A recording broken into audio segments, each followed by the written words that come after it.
महाराष्ट्रातील तमाम आदिवासी बांधवांना जय आदिवासी, जय सेवा, जय जोहार।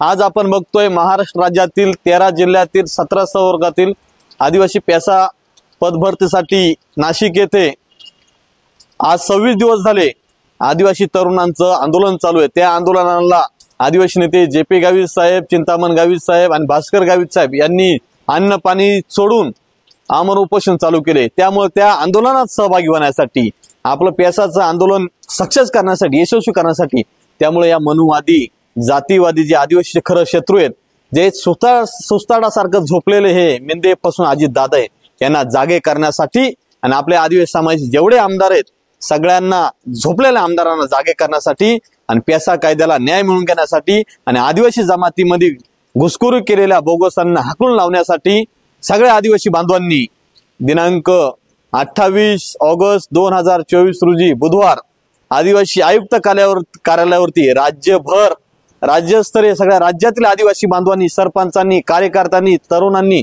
एकत्र येऊन आदिवासी आयुक्तालयावरती धडकायचंय नाशिक येथे।